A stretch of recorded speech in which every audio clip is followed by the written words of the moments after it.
Perkenalkan, nama saya Afrizal Aziz Esni Kautsar dari Prodi PAI 1. Di sini saya akan menjelaskan mengenai perkembangan fisik dan kognitif pada masa remaja. Pertama adalah konsep pengertian idolescence atau remaja. Kata remaja berasal dari bahasa Latin yaitu idolescere yang berarti to grow atau to grow maturity. Banyak tokoh yang memberikan definisi tentang remaja, tetapi De Boer mendefinisikan remaja sebagai periode pertumbuhan antara masa kanak-kanak dengan masa dewasa.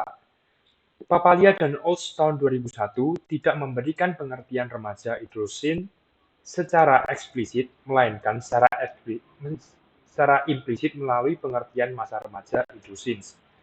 Fase remaja adalah masa transisi atau peralihan dari akhir masa kanak-kanak menuju masa dewasa. Dengan demikian, pola pikir dan tingkah lakunya merupakan peralihan dari anak-anak menjadi orang dewasa. Dikutip dari Damayanti pada tahun 2008. Menurut Donald, di tahun 2011, remaja atau adolescence adalah periode di antara pubertas dan selesainya pertumbuhan fisik secara kasar mulai dari usia 11 tahun hingga 19 tahun. Berikutnya adalah aspek-aspek perkembangan pada masa adolescence atau remaja. Yang pertama adalah perkembangan fisik.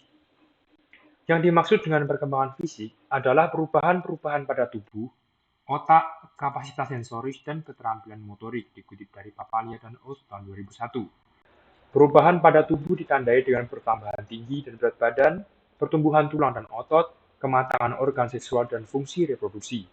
Tubuh remaja mulai beralih dari tubuh kanak-kanak yang ciri-cirinya adalah pertumbuhan menjadi tubuh orang dewasa adalah kematangan. Perubahan fisik otak sehingga strukturnya semakin sempurna meningkatkan kemampuan kognitif. Berikutnya adalah perkembangan kognitif.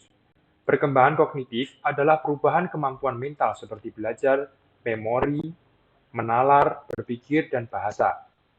Piaget dalam Papalia dan Olds 2001 mengemukakan bahwa pada masa remaja terjadi kematangan kognitif, yaitu interaksi dari struktur otak yang telah sempurna dan lingkungan sosial yang semakin luas untuk eksperimentasi memungkinkan remaja untuk berpikir abstrak.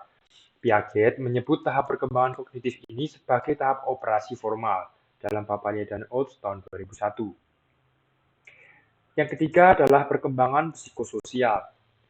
Perkembangan psikososial adalah perkembangan yang membahas tentang perkembangan kepribadian manusia, khususnya berkaitan dengan emosi, motivasi, dan perkembangan kepribadian.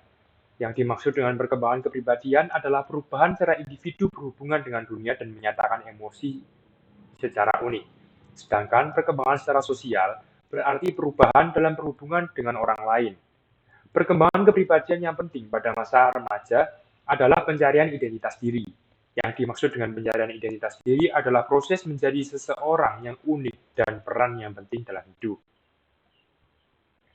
Yang keempat adalah perkembangan psikologi. Setiap tahap perkembangan manusia biasanya diikuti dengan berbagai tuntutan psikologis yang harus dipenuhi. Demikian pula pada masa remaja. Sebagian besar pakar psikologi setuju bahwa jika berbagai tuntutan psikologis yang muncul pada tahap perkembangan manusia tidak berhasil dipenuhi, maka akan muncul dampak yang secara signifikan dapat menghambat kematangan psikologisnya di tahap-tahap yang lebih lanjut. Kemudian, tuntutan psikologis yang muncul di tahap remaja, yaitu yang pertama adalah remaja dapat menerima keadaan fisiknya dan dapat memanfaatkannya secara efektif. Yang kedua, remaja dapat memperoleh kebebasan emosional dari orang tua. Yang ketiga, remaja mampu bergaul lebih matang dengan teman lawan jenisnya. Yang keempat, mengetahui dan menerima kemampuan sendiri. Yang kelima, memperkuat penguasaan diri atas dasar skala nilai norma. Kemudian yang berikutnya adalah mengenal ciri khusus pada remaja. Yang pertama adalah pertumbuhan fisik yang sangat cepat. Yang kedua adalah emosi tidak stabil. Yang ketiga, perkembangan seksual yang sangat menonjol. Yang keempat, mudah stres. Dan yang terakhir adalah terikat erat dengan kelompoknya. Berikutnya adalah masa remaja dapat dibagi dalam dua periode, yaitu Pertama adalah periode masa puber yang dimulai dari usia 12 tahun hingga 18 tahun, dan periode kedua terjadi pada usia 19 tahun hingga 21 tahun. Demikian presentasi dari saya, semoga bermanfaat. Terima kasih. Billahi taufiq walhidayah. Wassalamualaikum warahmatullahi wabarakatuh.